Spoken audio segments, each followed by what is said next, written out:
नमस्कार दोस्तों, स्वागत है आप सभी का जैसा ऑनलाइन क्लासेस पर। दोस्तों आज की क्लास में हम ग्रामीण विकास से संबंधित बहुत सारे महत्वपूर्ण प्रश्न पर डिस्कस करेंगे। तो वीडियो बहुत ही इंपॉर्टेंट है, खासकर अगर आप एडीओ एग्जाम की तैयारी कर रहे हैं तो सबसे इंपॉर्टेंट है, वीडियो ध्यान से आप जरूर देखिएगा। छत्तीसगढ़ आर्थिक सर्वेक्षण का अगर आपको कंप्लीट पैकेज चाहिए तो सिर्फ 149 रुपये में हमारे mobile application Ajay Sahu online classes पर अवेलेबल है, इसको आप परचेज कर सकते हैं। इसी तरीके से एडीओ का कंप्लीट पैकेज और एडीओ का पंचायती राज ग्रामीण विकास और आजीविका का अलग से पैकेज हमारे मोबाइल एप्लीकेशन में अवेलेबल है, आप परचेज कर सकते हैं। अधिक जानकारी के लिए आप इस नंबर पे कांटेक्ट कर सकते हैं, ये हमारा व्हाट्सएप नंबर भी है, व्हाट्सएप पे भी आप हमसे चैट कर सकते हैं। तो आज का जो पहला प्रश्न है वो है कि जनगणना 2011 के अनुसार राज्य के कितने % जनसंख्या ग्रामीण क्षेत्र के अंतर्गत आते हैं, मतलब कितने % जनसंख्या जो है वो छत्तीसगढ़ में ग्रामीण क्षेत्र के अंतर्गत निवास करती है। तो इसका सही जवाब है 76.76%। 76.76% जो जनसंख्या है वो ग्रामीण क्षेत्र के अंतर्गत आते हैं। फिर अगला क्वेश्चन है, जनगणना 2011 के अनुसार राज्य में कितने ग्राम पंचायत है। हम ग्राम की नहीं, ग्राम पंचायत की बात करें, गांव और गांव पंचायत में अंतर होता है, ठीक है। तो ग्राम पंचायत की जो संख्या वो 10,971। हर गांव ग्राम पंचायत नहीं होता, अगर कुछ गांव बहुत छोटे हैं जिसकी जनसंख्या बहुत कम है तो ऐसे 2-3 गाँव को मिलाकर एक ग्राम पंचायत बनाया जाता है, इसलिए गाँव की संख्या ज़्यादा होता है और ग्राम पंचायत की संख्या कम होता है उसके कंपेयर में। तो यहाँ पे आप देख सकते हैं जनगणना 2011 के अनुसार जो है इतने ग्राम पंचायत है, कितने 10,971 और 20,126 ग्राम हैं। और अगर पंचायत विभाग के हिसाब से अगर आप देखेंगे तो पंचायत विभाग के हिसाब से 11,664 ग्राम पंचायत तथा 20,255 ग्राम है, ठीक है। तो जनगणना 2011 में हुआ था, उसके बाद अभी तक नहीं हुआ है, तो ये जनगणना 2011 का डेटा हो गया। और पंचायत विभाग का एक अपना अलग डेटा है 2019-20 के हिसाब से, जो रिपोर्ट में जारी हुआ उसके हिसाब से छत्तीसगढ़ राज्य में 11,664 ग्राम पंचायत है। तो अगला क्वेश्चन वही है कि पंचायत विभाग 2019-20 के अनुसार छत्तीसगढ़ में कितने ग्राम पंचायत हैं। ऑप्शन है आपका 11,664, ठीक है। और कितने ग्राम पंचायत अनुसूचित क्षेत्र के अंतर्गत आते हैं, तो आपका 5,050 ग्राम जो है अनुसूचित क्षेत्र के अंतर्गत आते हैं। इस तरीके से 85 जनपद जो पंचायत वो आपका अनुसूचित क्षेत्र के अंतर्गत आते हैं। फिर अगला क्वेश्चन है, जनगणना 2011 के अनुसार छत्तीसगढ़ की जो कुल ग्रामीण जनसंख्या वो कितना है। देखिए टोटल जो जनसंख्या है छत्तीसगढ़ का वो है लगभग 2.5 करोड़ 255.45 लाख। ये आपका लगभग 2 करोड़ 55 लाख के हिसाब से टोटल जनसंख्या, कुल जनसंख्या। लेकिन यहाँ पे कुल ग्रामीण जनसंख्या पूछ रहा है ना। तो ग्रामीण जनसंख्या हमने देखा कि 76.76% है, तो इसका अगर आप 76.76% निकालेंगे कितना आएगा 196.08 जो है लाख है ना, 196.08 लाख, लगभग 1.96 करोड़ जो जनसंख्या वो ग्रामीण जनसंख्या छत्तीसगढ़ का। फिर अगला क्वेश्चन है, क्वेश्चन नंबर 6, जनगणना 2011 के अनुसार राज्य में पिछले 1 दशक में कुल ग्रामीण जनसंख्या वृद्धि कितनी हुई। तो 10 वर्ष के हिसाब से हर बार जब जनगणना होता है तो वृद्धि निकाला जाता है ना। तो इसके हिसाब से कुल ग्रामीण जनसंख्या में जो वृद्धि का प्रतिशत है वो है आपका 17.79%। इसमें आपको याद रखेंगे है ना, 17.79%। जैसे कि यहाँ पे आप देखेंगे जो डिटेल है मैं आपको बता रहा हूँ। कुल जनसंख्या हमने देखा था 2011 की जनसंख्या के हिसाब से 255.45 करोड़। इसमें से हमने देखा था कि जो ग्रामीण जनसंख्या वो है आपका 196.08 लाख है ना। और यहाँ पे छत्तीसगढ़ में जो पिछले 1 दशक में ग्रामीण जनसंख्या में जो वृद्धि हुआ है अगर ये देखें तो 17.79% है, ये 17.79% है। हम वृद्धि को परसेंटेज में अगर बात करें तो है ना। उसी तरीके से अगर आप देखेंगे तो छत्तीसगढ़ में जो कुल ग्रामीण जनसंख्या है उसका कुल जनसंख्या में अनुपात अगर हम देखें तो ये हमने पहले ही पढ़ी था 76.76%। और अगर भारत की हम बात करें तो भारत में कुल ग्रामीण जनसंख्या का कुल जनसंख्या में अनुपात है 68.86%।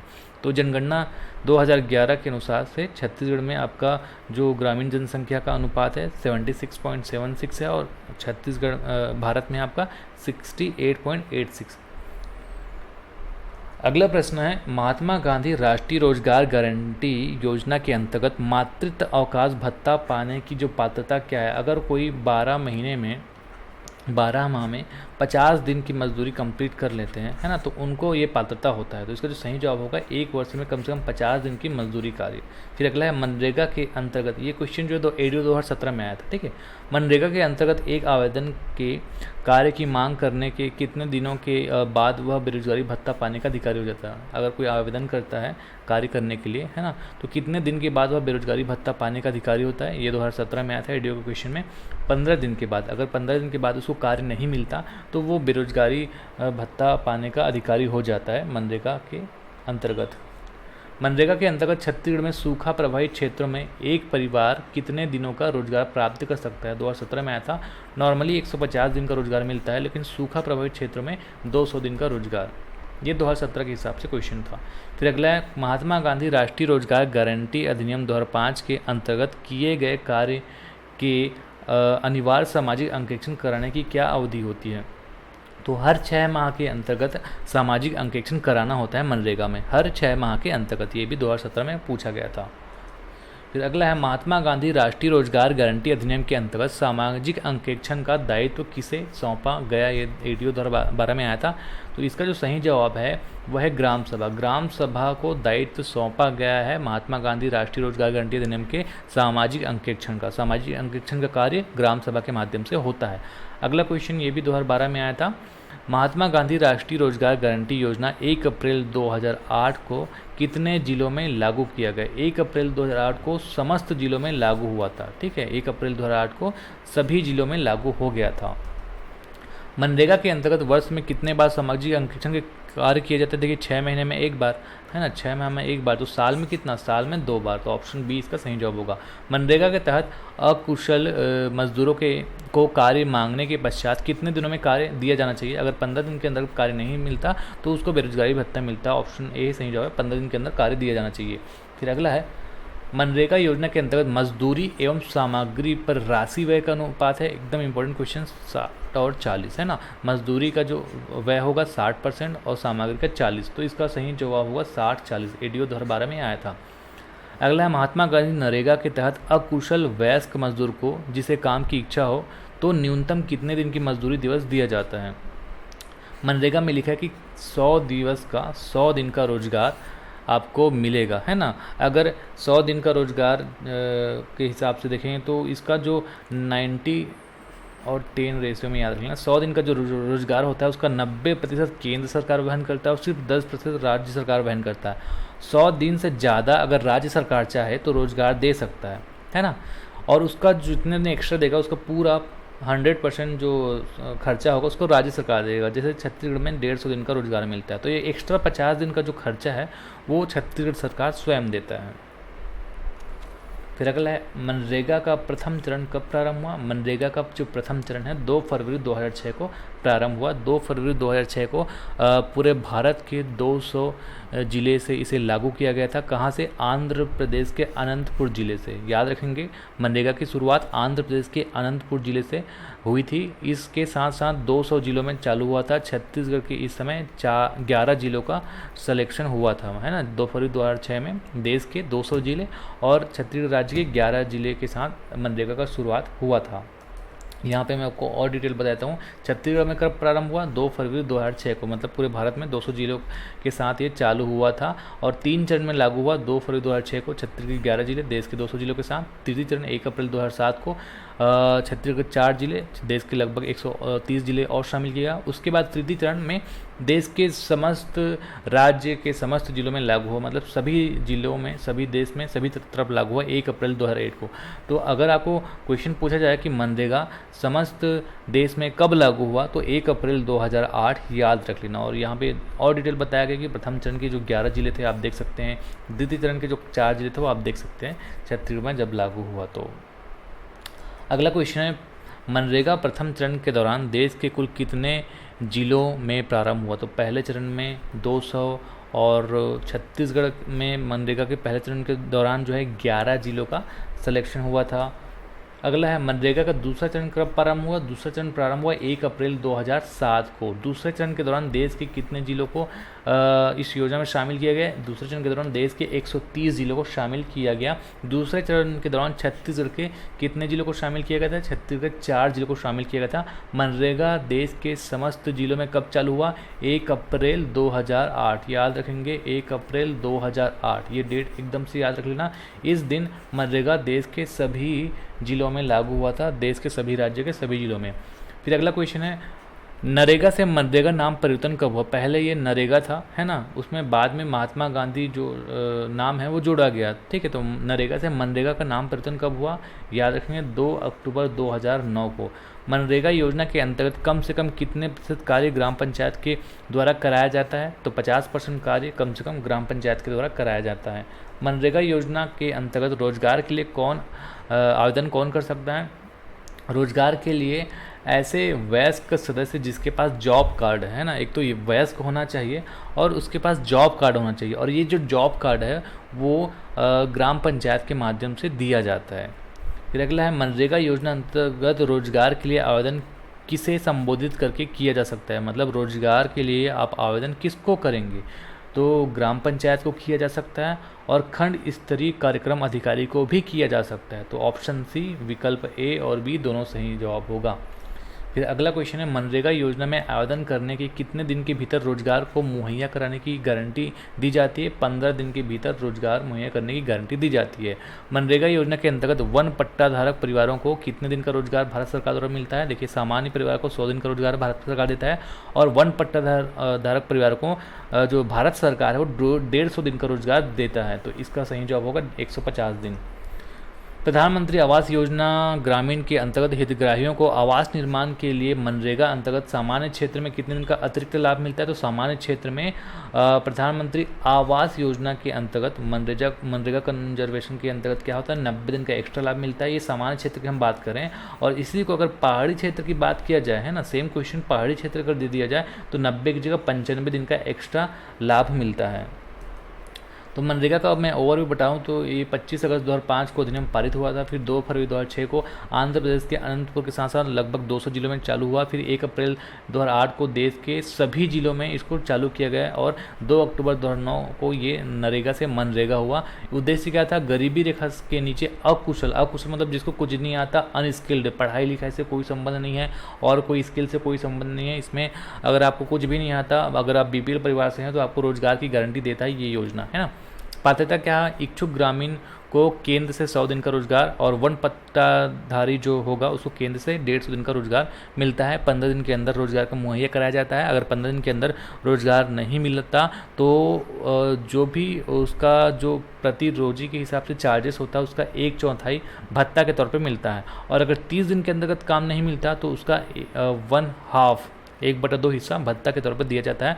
और 5 किलोमीटर के अंदर काम का जो है भरोसा कराया जाता है कि आपको जो काम मिलेगा वो 5 किलोमीटर दायरे के अंदर ही मिलेगा। अगर 5 किलोमीटर से ज़्यादा दूरी हो जाएगा तो 10% एक्स्ट्रा अलग से भत्ता दिया जाएगा। इसमें केंद्र और राज्य का जो व्यय अनुपात है याद रखेंगे। 100 दिन का जो कार्य होगा उसमें 90% केंद्र सरकार और 10% राज्य सरकार को लगाना होता है। और अगर 100 दिन से ज़्यादा राज्य सरकार चाहे तो दे सकता है, लेकिन उसका पूरा खर्च राज्य सरकार को देना पड़ता है। कार्य में मजदूरी और सामग्री का जो अनुपात है वो है 60:40।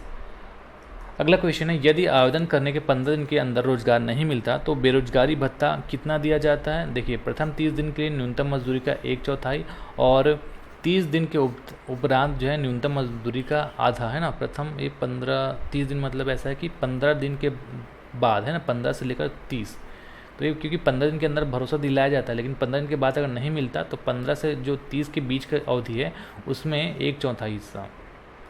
फिर अगला है, मनरेगा के लिए कार्यक्षेत्र निवास स्थान से कितनी दूरी के भीतर दिया जाना चाहिए? 5 किलोमीटर दूरी के भीतर देना चाहिए, नहीं 10% एक्स्ट्रा आपको मिलेगा, है ना। यदि कार्यक्षेत्र निवास स्थान से 5 किलोमीटर से बाहर होती है तो उस स्थिति में परिवहन व आजीविका के लिए कितने % अतिरिक्त मजदूरी का प्रदान किया जाता है? 10% अतिरिक्त मजदूरी का भुगतान किया जाता है। मनरेगा योजना के अंतर्गत लगातार कार्य की अवधि क्या होती है? लगातार कार्य की अवधि है आपका 6 दिन, है ना, सप्ताह में 6 दिन, लेकिन कंटिन्यू लगातार 14 दिन तक काम हो सकता है। लगातार 14 दिन तक काम हो सकता है, लेकिन सप्ताह में 6 दिन से ज़्यादा नहीं, 1 दिन छुट्टी देना होगा, है ना। तो 6 दिन याद रखेंगे लगातार, और लगातार में आपको याद रखेंगे कि 14 दिन मैक्सिमम लगातार ऐसे कंटिन्यू काम कराया जा सकता है, लेकिन सप्ताह में 6 दिन से ज़्यादा नहीं। फिर अगला है, मनरेगा कार्य के संबंध में क्या सही है? स्थायी संपत्ति का सृजन करना जैसे तालाब या बांध निर्माण, ये सही है। स्थायी संपत्ति सृजित कर ग्रामीणों के आजीविका साधन को मजबूत बनाना इस योजना का लक्ष्य है, ये भी सही है। कार्य के दौरान मशीन का प्रयोग करना निषेध है। इसमें कुछ ही लिमिटेड ऐसे ऑप्शन हैं जहाँ पे मशीन का प्रयोग करना मना नहीं है, मतलब ये भी सही होगा क्योंकि यहाँ पे मशीन का प्रयोग करना मना ही है। कुछ ऐसे चुनिंदा काम है जहाँ पे मजबूरी पे या फिर जहाँ पे ज़रूरत हो तभी मशीन का प्रयोग किया जा सकता है। फिर चौथा है विशेष परिस्थितियों में ही मशीन का प्रयोग किया जा सकता है, ये भी सही है। ठेकेदारों के माध्यम से कार्य की अनुमति नहीं होती, ये भी सही है। तो ऑप्शन नंबर सी आपका सारे ऑप्शन जो है वो सही है। फिर अगला है मनरेगा में महिलाओं को रोजगार देने से संबंधित क्या प्रावधान है। तो मनरेगा में कम से कम 1/3 महिलाओं को रोजगार देने की बात कही गई है। मनरेगा कार्यस्थल पर कौन कौन सी सुविधाएं होनी चाहिए। तो स्वच्छ पेयजल एवं छाया हेतु शेड होना चाहिए, प्राथमिक उपचार सुविधा होना चाहिए, मजदूरों के अगर 5 वर्ष से कम आयु के 5 से अधिक बच्चे हैं तो एक शिशु घर की व्यवस्था भी होती है। तो उपरोक्त तो सभी इसका सही जवाब होगा। फिर अगला मनरेगा के लिए जॉब कार्ड कौन जारी करता है। ग्राम पंचायत जॉब कार्ड जारी करता है। मनरेगा के श्रमिक कार्य का भुगतान कब किया जाता है। श्रमिक कार्य का भुगतान जो है मास्टर रोल जब बंद हो जाता है ना, तो बंद होने की तारीख से 15 दिन के अंदर, ऑप्शन सी सही है, 15 दिन के भीतर किया जाता है मास्टर रोल बंद होने के। यदि मास्टर रोल जो है बंद होने की तारीख से 15 दिन के अंदर मजदूरी भुगतान नहीं किया जाता तो विलम्ब के लिए जो है कितना % एक्स्ट्रा मुआवजा मिलता है। तो 0.05% एक्स्ट्रा मुआवजा मिलता है। 2022-23 के लिए मनरेगा योजना के लिए राज्यवार प्रतिदिन मजदूरी की जो दर कितना रखा गया है 2022-23 के लिए 204 रुपये प्रतिदिन मजदूरी। मनरेगा योजना के लिए क्रियान्वयन विभाग है आपका, याद रखेंगे, ग्रामीण विकास मंत्रालय, भारत सरकार। मनरेगा में 100 दिनों के कार्यों में जितना व्यय होगा उसके लिए केंद्र एवं राज्य का अनुपात 100 दिन के लिए होता है 90 और 10।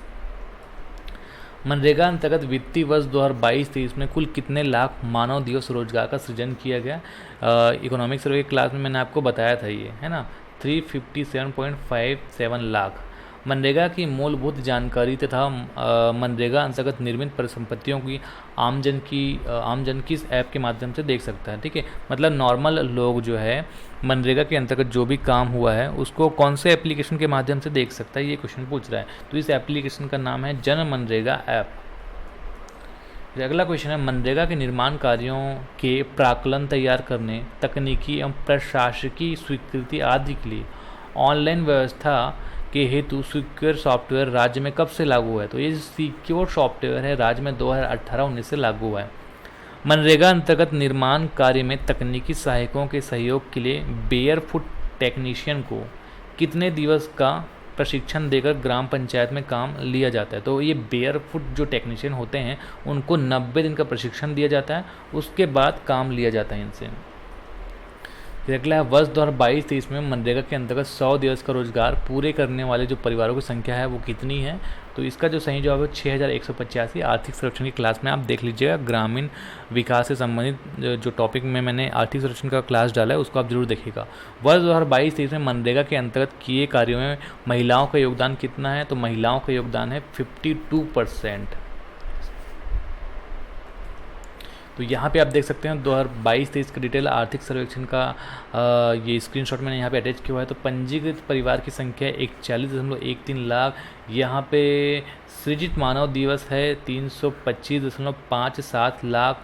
महिलाओं का प्रतिशत है 52% महिलाओं को रोजगार मिला। और 100 दिवस पूर्ण करने वाले परिवारों की जो संख्या वो है 6185। तो ये कुछ इंपॉर्टेंट डेटा है जो आपको याद रखना है। रोजगार उपलब्ध कराए गए कुल परिवारों की संख्या है आपका 13.55 लाख। इसको भी आप ध्यान में रख सकते हैं। फिर अगला है छत्तीसगढ़ राज्य में ग्रामीण आजीविका मिशन, जिसको NRLM के नाम से जानते हैं, राष्ट्रीय ग्रामीण आजीविका मिशन, है ना, मिशन। ये NRLM यहाँ लिख लेना। ये कब लागू हुआ। तो ये जो है आपका 1 अप्रैल 2013 को राज्य में लागू हुआ। वैसे देश में ये 2011 को लागू हो गया था, लेकिन छत्तीसगढ़ राज्य में 1 अप्रैल 2013 को ये लागू हुआ। NRLM के अंतर्गत किस योजना का पुनर्गठन कर इसको सम्मिलित किया गया, मतलब किस योजना का पुनर्गठन करके NRLM योजना को लाया गया। तो इस योजना का नाम है स्वर्ण जयंती ग्राम स्वरोजगार योजना। स्वर्ण जयंती ग्राम स्वरोजगार योजना का पुनर्गठन करके राष्ट्रीय ग्रामीण आजीविका मिशन लॉन्च किया गया। राष्ट्रीय ग्रामीण आजीविका मिशन के कार्यान्वयन में केंद्रांश और राज्यांश का जो अनुपात है वो कितना है, 60-40। ठीक है, याद रखना।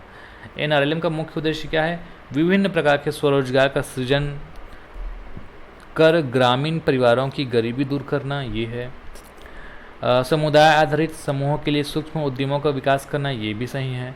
और ग्रामीण बीपीएल युवाओं को रोजगार उपलब्ध कराना, ये भी सही है। तो उपरोक्त सही जो भी सही ऑप्शन होगा, सभी ऑप्शन होगा सही जवाब, है ना।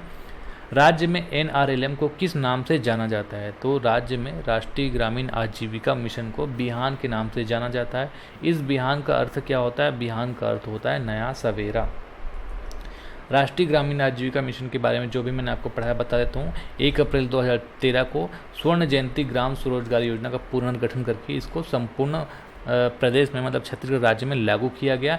इसके अंतर्गत जो भी खर्चा होगा उसका 60% केंद्र सरकार और 40% जो है राज्य सरकार वहन करेगा। मतलब जो ये जो व्यय अनुपात है केंद्र और राज्य का 60:40 है, आपको ये याद रखना है। अब आगे बढ़ते हैं। अगला क्वेश्चन है, राज्य में सामुदायिक निवेश कोष कम्युनिटी इन्वेस्टमेंट फंड, इसके तहत कितनी राशि दी जाती है, तो राज्य में इसके तहत स्व सहायता समूहों को 60 से 65 हज़ार रुपये प्रदान किया जाता है।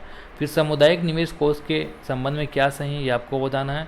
तो समुदाय निवेश निधि की राशि संकुल स्त्री संगठन के लिए अनुदान है, ये सही है। संकुल स्त्री संगठन अगर होता है तो उनको ये जो राशि है अनुदान के स्वरूप दिया जाता है, इनको वापस नहीं करना होता। और समुदाय निवेश निधि की राशि जो है ग्राम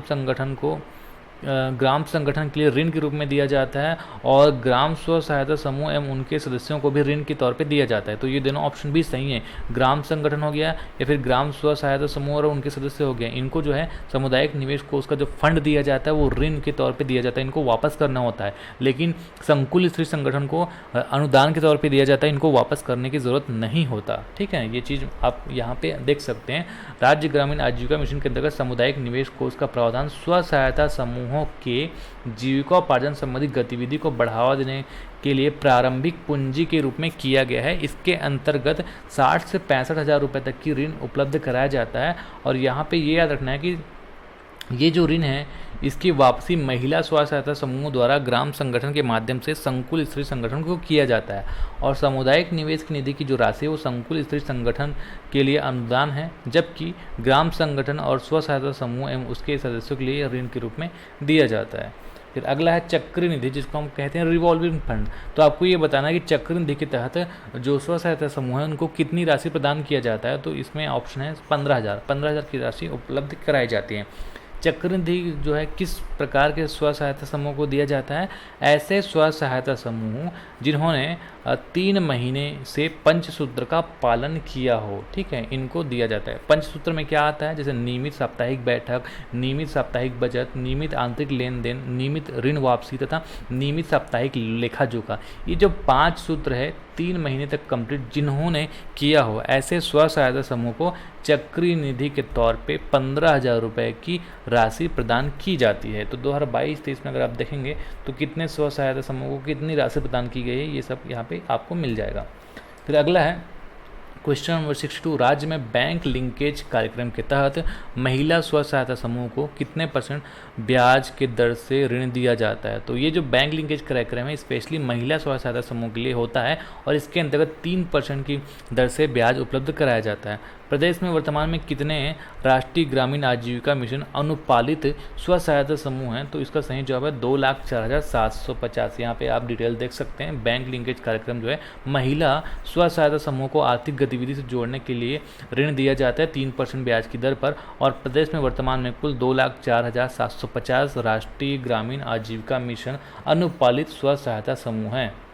अगला क्वेश्चन है, दीनदयाल उपाध्याय कौशल ग्रामीण योजना कब शुरू हुआ था, तो ये योजना है जो है वो 25 सितंबर 2014 को शुरू हुआ था। दीनदयाल उपाध्याय कौशल ग्रामीण योजना के तहत कितने वर्ष के ग्रामीण युवाओं को कौशल प्रशिक्षण देने का कार्य किया जाता है, तो इसमें याद रखेंगे 15 से 35 वर्ष के बीपीएल ग्रामीण युवाओं को, है ना, गरीबी रेखा से जो नीचे जीवन यापन करते हैं उन परिवार के 15 से 35 वर्ष के युवाओं को आपका जो है कौशल प्रशिक्षण दिया जाता है। फिर अगला है रोशनी कार्यक्रम का मुख्य उद्देश्य क्या है। रोशनी कार्यक्रम का उद्देश्य नक्सल प्रभावित क्षेत्रों में, याद रखेंगे, नक्सल प्रभावित क्षेत्र में युवाओं को कौशल प्रशिक्षण देने का कार्य रोशनी कार्यक्रम के अंदर किया जाता है। रोशनी कार्यक्रम के लिए पात्रता क्या है, 15 से 35 वर्ष के ग्रामीण बीपीएल युवा, क्योंकि ये भी जो है दीनदयाल उपाध्याय कौशल ग्रामीण योजना का ही एक हिस्सा है, जहाँ पे 15 से 35 वर्ष के बीपीएल परिवार को युवाओं को जो है प्रशिक्षण दिया जाता है। लेकिन रोशनी कार्यक्रम जो है स्पेशली नक्सल प्रभावित क्षेत्रों के युवाओं को ध्यान में रखकर चालू किया गया है। ग्रामीण स्वरोजगार प्रशिक्षण संस्थान आरसेटी, ये कब से आरंभ हुआ, ये 2008-9 से आरंभ हुआ। आरसेटी योजना के अंतर्गत कितने वर्ष के हितग्राहियों को प्रशिक्षण दिया जाता है, इसमें 18 से 45 वर्ष के युवाओं को प्रशिक्षण दिया जाता है। प्रधानमंत्री आवास योजना का क्रियान्वयन कब से किया जा रहा है। प्रधानमंत्री आवास योजना का क्रियान्वयन 1 अप्रैल 2016 से किया जा रहा है। प्रधानमंत्री आवास योजना में केंद्रांश एवं राज्यांश का अनुपात है 60-40। ज़्यादातर योजनाओं का जो अनुपात होता है ये यही होता है ना।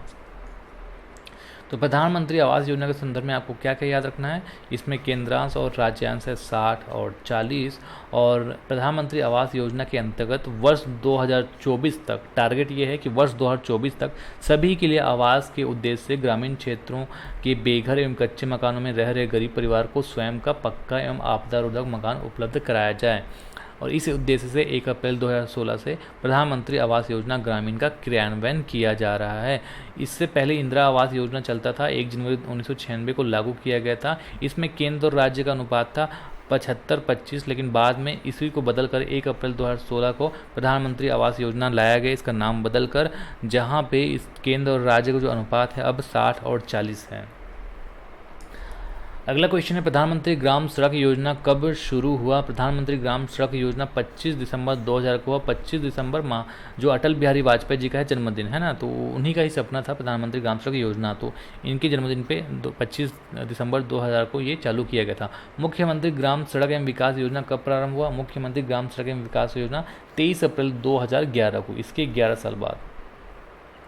तो प्रधानमंत्री ग्राम सड़क योजना के संदर्भ में कुछ इंपॉर्टेंट फैक्ट देख लो। आपको 25 दिसंबर को याद रखना कि ये चालू हुआ था अटल जी के जन्मदिन के दिन। पक्की सड़कों के द्वारा गांवों को जोड़ना प्रधानमंत्री ग्राम सड़क योजना का उद्देश्य था। इसमें जो पात्रता ऐसा था कि सामान्य क्षेत्र के 500 से अधिक आबादी वाले गाँव हो गया, आदिवासी क्षेत्र में 250 से अधिक, यहाँ पे अधिक लिखा है देखो, 500 से अधिक, 250 से अधिक आदिवासी क्षेत्र में, तो ऐसे गांवों के लिए सड़क का निर्माण करना प्रधानमंत्री ग्राम सड़क योजना का उद्देश्य था। लेकिन मुख्यमंत्री ग्राम सड़क योजना का क्या उद्देश्य था कि जो प्रधानमंत्री ग्राम सड़क योजना के अंतर्गत गांव नहीं आते उन गांवों के सड़कों का निर्माण करना। जैसे यहाँ पे सामान्य क्षेत्र में 500 से कम आबादी, आदिवासी क्षेत्र में 250 से कम आबादी।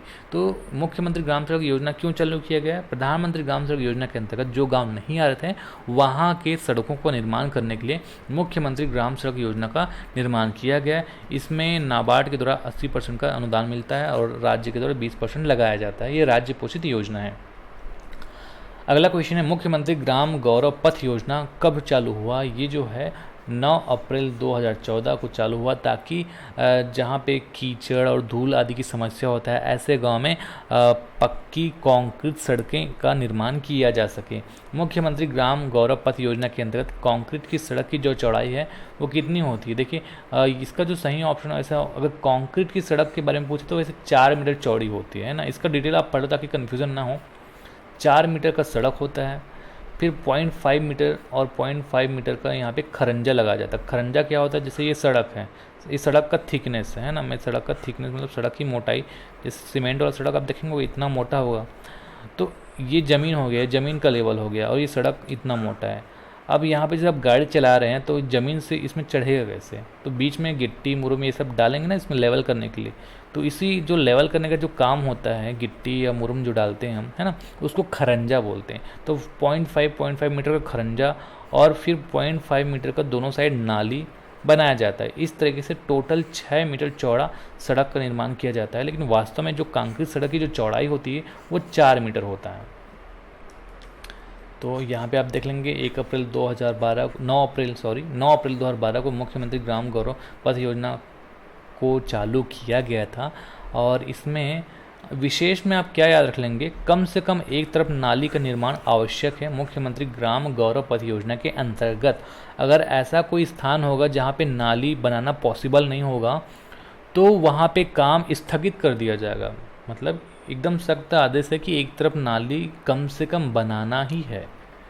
फिर अगला क्वेश्चन है, सांसद आदर्श ग्राम योजना कब से संचालित है? सांसद आदर्श ग्राम योजना 11 अक्टूबर 2014 से संचालित है। राज्य में सांसद आदर्श ग्राम योजना के अंतर्गत कितने पंचायतों का चयन अपेक्षित है? जो छत्तीसगढ़ में देखिए 16 सांसद हैं और हर साल एक गांव को चुनना है, तो 5 साल में कितने गांव को चुना जाएगा? 80, है ना। तो वैसे 80 गांव को चुनना अपेक्षित है। अभी 72 गांव का चयन किया जा चुका है। सांसद आदर्श ग्राम योजना 11 अक्टूबर 2014 को चालू किया गया था और 16 सांसदों द्वारा 80 गांवों का चयन किया जाना है और अब तक कुल 72 ग्रामों का चयन किया जा चुका है। अगला है, प्रदेश को कब खुले में शौच मुक्त घोषित किया गया? तो आपको याद रखना है 4 जनवरी 2018 को छत्तीसगढ़ राज्य को खुले में शौच मुक्त घोषित किया गया था। स्वच्छ भारत मिशन ग्रामीण फेज़ 2 की शुरुआत कब मानी गई? देखिए 2 अक्टूबर 2014 को स्वच्छ भारत मिशन फेज़ 1 का शुरुआत हुआ था, है ना। और उसके बाद 2 अक्टूबर 2019 को ये जो है कंप्लीट हो गया। फिर स्वच्छ भारत मिशन फेज़ 2 की शुरुआत 1 अप्रैल 2020 को किया गया। तो 1 अप्रैल 2020 इसका सही जवाब होगा। स्वच्छ भारत मिशन फेज़ 2 1 अप्रैल 2020 को शुरू किया गया और 31 मार्च 2025 तक चलेगा। अगला क्वेश्चन है, छत्तीसगढ़ में श्यामा प्रसाद मुखर्जी रूर्बन मिशन की शुरुआत कब हुई? छत्तीसगढ़ में श्यामा प्रसाद मुखर्जी रूर्बन मिशन की शुरुआत 21 फरवरी 2021 को ही। श्यामा प्रसाद मुखर्जी रूर्बन मिशन के अंतर्गत देश भर में कितने रूर्बन क्लस्टर बनाने का लक्ष्य रखा गया? 300 रूर्बन क्लस्टर बनाने का लक्ष्य रखा गया। श्यामा प्रसाद मुखर्जी मिशन क्या है? इस मिशन के अंतर्गत गांवों को शहरों के जैसे विकास किया जाएगा, लेकिन गांवों का विकास ऐसा किया जाए कि शहर में जितनी भी मूलभूत सुविधाएं हैं वो गांव में भी मिले, लेकिन गांव के जो पर्यावरण है वो खराब ना हो, है ना।